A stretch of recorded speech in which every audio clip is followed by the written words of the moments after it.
కాపు corporation ఏర్పాటు చేసిందే 14-19లో మాన్య శ్రీ ముఖ్యమంత్రి చంద్రబాబు నాయుడు గారు అనే విషయం కూడా తెలియజేస్తున్నారు.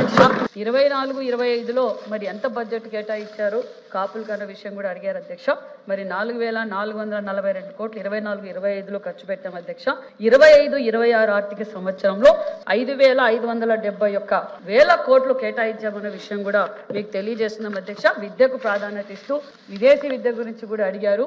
మరి ముఖ్యమంత్రి గారు ప్రతి ఒక్కరూ విద్యావంతులు కావాలన్న ఉద్దేశంతో ఒక మంచి ఆలోచనలో ఉన్నారన్న విషయం కూడా తెలియజేస్తూ మరి ఇంకా కాపు భవనాలు గతంలో ఆగిపోయాయి అధ్యక్ష. ఆ కాపు భవన్లు కూడా అంటే 14-19లో కాపు భవన్లు శాంక్షన్ చేశారు ఆనాటి ముఖ్యమంత్రి చంద్రబాబు నాయుడు గారు. మరి దానిని మళ్ళీ కూడా మేము పూర్తి చేస్తాం. ఆల్రెడీ 2 బిల్డింగ్లు పూర్తి చేసాం. మళ్ళీ కూడా వాళ్ళు గాలికి వదిలేశారు. మళ్ళీ దాన్ని కూడా మేము పూర్తి చేస్తున్నాం అధ్యక్ష అనే విషయం కూడా తెలియజేస్తూ గతంలో మరి కాపులకు గత ప్రభుత్వంలో సంవత్సరానికి 3,508 కోట్ల నిధులు మాత్రమే కేటాయించారు సంవత్సరానికి. మేము ఇప్పుడు 5,017 కోట్లు కేటాయించామన్న విషయాన్ని కూడా మీకు తెలియజేస్తూ కాపుల అభివృద్ధి కోసం ఎల్లవేళలా కూటమి ప్రభుత్వం అహర్నిశలు కష్టపడుతుందన్న విషయం కూడా మీకు తెలియజేస్తున్నాం అధ్యక్ష.